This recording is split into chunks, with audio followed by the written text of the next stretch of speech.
오늘 전례에서 우리는 성녀 마리아 막달레나의 축일 미사를 지내고 있습니다. 여기 계신 대부분의 신자들이 잘 아시겠지만 보편교회의 전례력에서 전례는 그 전례의 중요도에 따라 세 등급으로 나눠 순위가 주어집니다.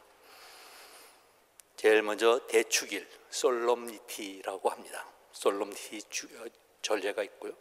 두 번째로는 축일, feast라고 합니다. 세 번째로는 기념일, 메모리얼 전례, 이렇게 세 가지로 나누어집니다. 일반적으로 예수님과 성모님을 위한 대부분의 전례와 몇몇 아주 중요한 성인들, 즉 요셉 성인, 세례자 요한 성인, 그리고 베드로와 바오로를 기념하는 전례는 대축일 전례로 지냅니다. 이들 전례는 우리 가톨릭 신앙의 핵심 중에 핵심이라 할 수 있겠습니다. 성모님과 예수님을 위한 전례 중에서도 대축일 전례가 아닌 두 번째 단계인 축일, 피스트 전례로 지내는 것도 있습니다. 예를 들어 예수님을 성전에 봉헌한 것을 기념하는 주님 봉헌 축일, 2월 2일입니다. 성모님의 탄생 축일, 9월 8일 등을 기념하는 전례는 축일 전례로 지냅니다. 그리고 예수님의 12사도들, 그리고 4명의 복음사가, 첫 순교자인 스테파노 성인, 그리고 오늘 우리가 기념하는 마리아 막달레나 성녀의 전례는 축일 전례, 피스트 전례로 지냅니다. 그리고 그 밖에 모든 성인들, 아우구스티노 성인, 프란치스코 성인, 소아 데레사 성인 등등 수많은 가톨릭 교회의 성인들은 가장 낮은 등급인 기념일, 메모리얼 전례로 기념하는 것으로 되어 있습니다. 물론 이상의 분류는 보편교회, 즉 Universal Church의 전례 규정에 해당합니다. Universal Church라 하면 전 세계, 그리고 천상교회, 연옥교회 다 통틀어서 칭하는 명칭이죠. 유니버설 교회, 보편교회에 대비되는 개념이 개별교회, particular church입니다. 개별교회는 지역으로 나눠져서 미국교회, 한국교회 이런 식으로 나누어져 있는 것을 개별교회라고 합니다. 또한 관구, 수도원의 관구도 있겠죠. 그래서는 그들의 중요한 고유 성인을 대축일 전례로 기념할 수도 있습니다. 예컨대 한국교회에서는 성 김대건 안드레아 사제와 정하상 바오로와 동료 순교자들의 전례를 대축일 전례로 지냅니다. 하지만 미국교회에서는 이분들의 전례를 기념일, 메모리얼 전례로 지내고 있습니다. 아무튼 오늘 보편교회가 마리아 막달레나 성녀를 예수님의 12사도와 4명의 복음사가와 그리고 스테파노 성인과 같은 등급인 축일 전례로 지내고 있다는 사실은 마리아 막달레나 성녀의 위상이 예수님의 12사도들과 같은 위치에 있다는 것을 암시합니다. 복음서에서는 비록 마리아 막달레나가 12사도의 목록에는 이름을 올리지는 못했지만 실제로 교회는 그녀를 예수님의 사도라고 부르고 있습니다. 성경의 복음서는 마리아 막달레나가 7 마귀에 시달렸다가 예수님의 도움으로 낫게 되었으며 12 제자들과 함께 예수님을 따라다니며 예수님의 활동을 도왔다고만 말하고 있을 뿐 구체적으로 어떤 일을 어떻게 도왔는지에 대해서는 언급이 전혀 없습니다. 어떤 사람들은 루카복음서에 나오는 예수님의 발을 자신의 머리카락으로 닦은 후 향유를 발라주었던 그 여인이 죄 많은 여인이었죠. 그 여인이 마리아 막달레나였다고 주장하지만 복음서는 그 여인의 이름을 전혀 밝히고 있지는 않습니다. 하지만 마리아 막달레나의 행적의 하이라이트는 예수님께서 십자가에 못 박혀 돌아가시고 사흘 후 부활하시는 장면에서 드러납니다. 예수님께서 체포되어 재판을 받으시고 순환을 당하시게 되자 베드로를 포함한 예수님의 12제자의 대부분은 두려운 나머지 모두 도망쳐 버렸죠. 하지만 마리아 막달레나는 끝까지 도망치지 않고 그 자리를 지킨 것으로 복음서는 묘사하고 있습니다. 마리아 막달레나는 예수님께서 십자가에서 마지막 숨을 거두시는 그 순간까지 성모님과 다른 여인들과 함께 예수님을 지켜보았으며, 아리마테아 사람 요셉이 예수님의 시신을 십자가에서 내려 무덤에 모실 때에도 그와 함께 있었습니다. 예수님께서 돌아가시고 사흘이 지난 후 예수님의 빈 무덤을 처음으로 발견한 것도 마리아 막달레나였습니다. 예수님의 시신이 무덤에서 없어진 사실을 사도들에게 처음 알린 것도 그녀였습니다. 그리고 부활하신 예수님께서 가장 먼저 당신을 드러내신 사람도 마리아 막달레나였으며, 예수님께서 정말로 부활하셨다는 사실을 다른 제자들에게 알린 것도 그녀였습니다. 당신께서 그렇게 아끼시고 사랑하시던 베드로도 아니고 다른 제자들도 아니고 마리아 막달레나에게 가장 처음 부활하신 당신의 모습을 드러내 보이셨다는 사실만으로도 예수님께서 그녀를 얼마나 아끼고 중요한 존재로 여겼는지 짐작할 수가 있습니다. 그렇다면 어떻게 하여 마리아 막달레나가 예수님께 그렇게 인정을 받을 수 있게 되었을까 궁금해집니다. 아무튼 예수님께서 마리아 막달레나에게 특별한 사랑을 베푸신 것은 확실한 것 같습니다.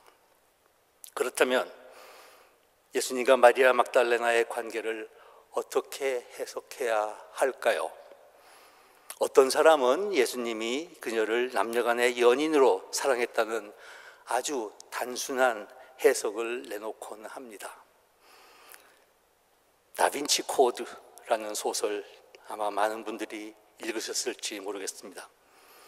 그 소설로 유명세를 탔던 댄 브라운은 그의 소설에서 예수님이 마리아 막달레나와 결혼을 해서 아들까지 낳았으며 그 후손이 지금도 프랑스의 어느 비밀스러운 장소에서 살고 있다는, 교회의 엄격한 보호 아래 은밀한 곳에서 살고 있다는 회개망측한 스토리까지 만들어내기도 했습니다. 오늘의 제1독서인 아가서를 보면 남녀간의 순수하고 열정적인 사랑을 묘사한 노래이죠. 그렇지만 사실은 하느님께서 베푸시는 당신의 백성 이스라엘 민족에 대한 하느님의 애틋한 사랑을 노래한 것으로 이해되고 있습니다.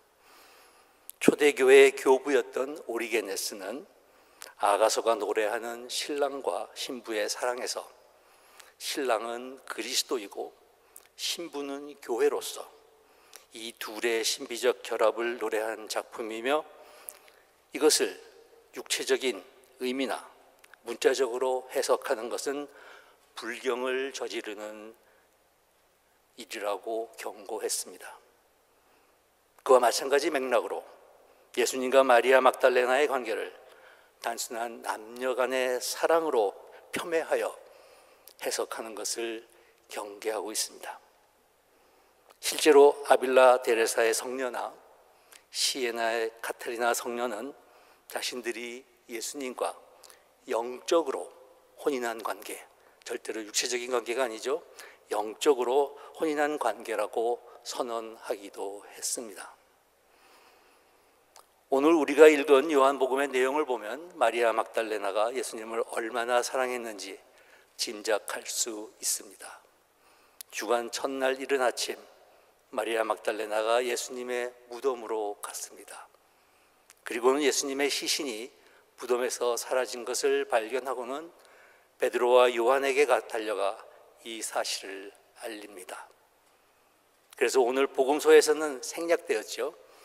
20장 1절부터 18절까지의 이야기지만 오늘 독서의 내용에서 3절부터 10장 10절까지는 생략되었습니다. 그래서 그 내용에 사실은 굉장히 중요한 포인트가 들어 있습니다.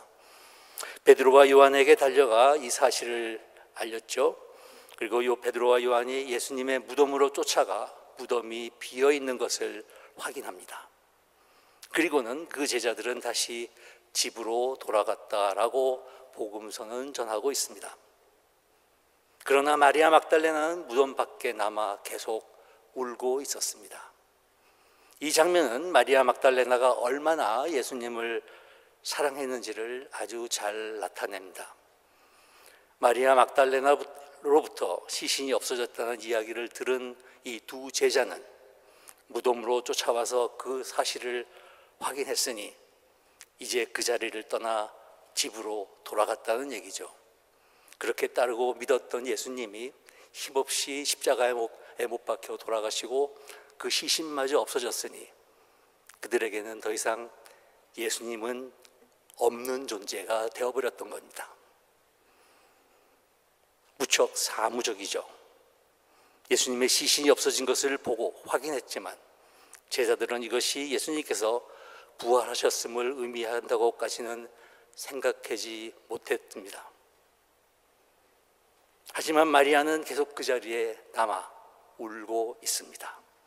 아마도 애간장이 끊어지는 고통을 느끼며 통곡하고 있었으리라 짐작됩니다.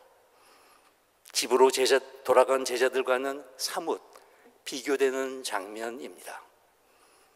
그때 예수님께서 그녀에게 나타나셨습니다. 여인아, 왜 우느냐? 누구를 찾느냐? 막달레나가 대답합니다. 선생님께서 그분을 옮겨 가셨으면 어디에 모셨는지 저에게 말씀해 주십시오. 제가 모셔가겠습니다. 이 가련한 여인이 예수님의 시신을 찾아 자신이 다시 모셔가겠다고 합니다. 예수님께서 십자가에서 숨을 거두신 다음 아리마테아 사람 요셉이 예수님의 시신을 내려 무덤에 모실 때에도 제자들은 그 자리에 없었죠. 하지만 그때에도 마리아 막달레나는 그 자리를 지켰습니다. 이 또한 제자들과 비교되는 장면이죠. 요한복음 13장 1절에 보면 예수님께서 이 세상에서 당신의 제자들을 끝까지 사랑하셨다는 말이 나옵니다. 예수님께서 이 세상에서 당신의 제자를 끝까지 사랑하셨는데 그 반대로 예수님을 이 세상에서 끝까지 사랑한 사람은 누구였을까요? 12 제자였나요? 마리아 막달레나였나요? 대답은 자명합니다. 우리도 마리아 막달레나가 그랬던 것처럼 예수님을 끝까지 사랑할 수 있는 인내와 용기를 달라고 주님께 청해 봅시다. 성녀 마리아 막달레나, 저희를 위하여 빌어주소서. 아멘.